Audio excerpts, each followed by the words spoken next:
Today I'm going to give you a very brief explanation of the Cold War. The Cold War was between the United States and the USSR.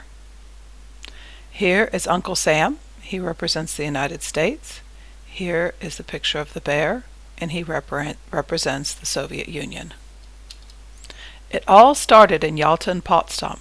Well, actually, it all started in World War II. An enemy of my enemy is my friend.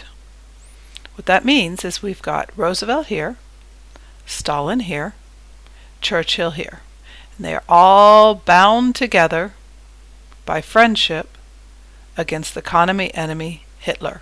Here's Hitler. He's acting like Cupid or a Moor, and he is shooting the arrows at these three to bound them together. Then, at the end of World War II, Hitler dies. He's out of the picture. So now they no longer have a common enemy.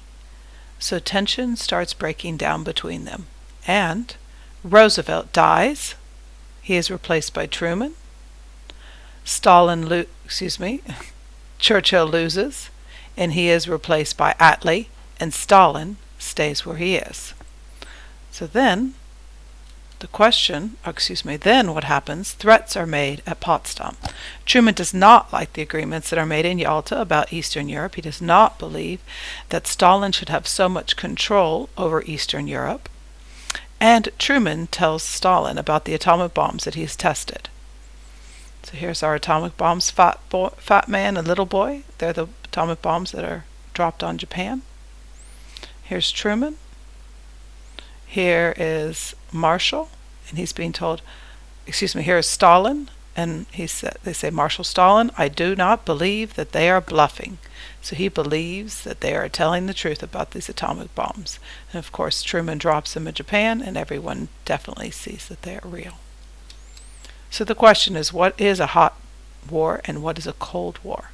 Hot war is the normal war you guys think about. Weapons are used, there's actual fighting, there's no talking, it's all action. So here's a good depiction of a hot war.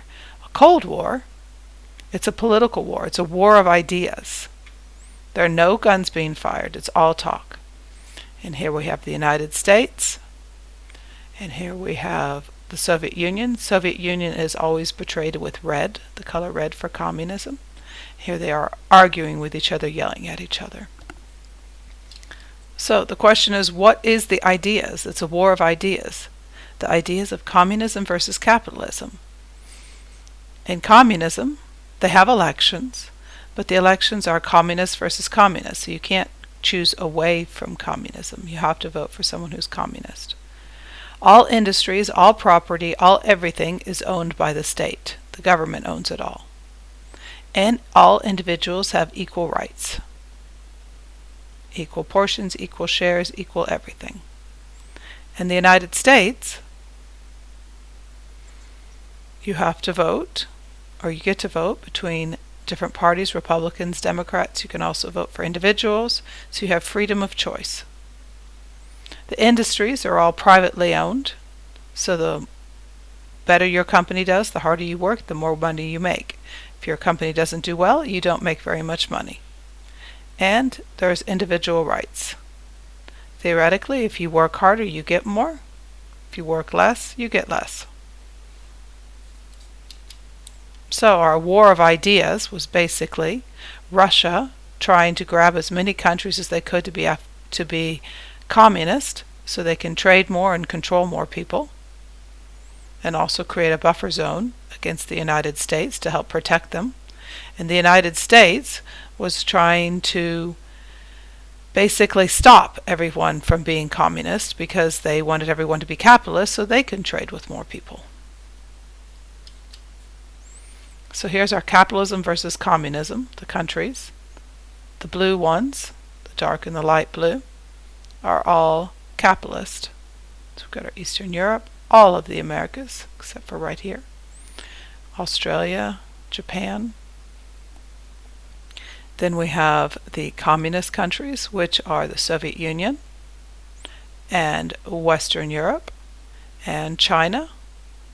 Later Cuba becomes communist, and later Vietnam becomes communist.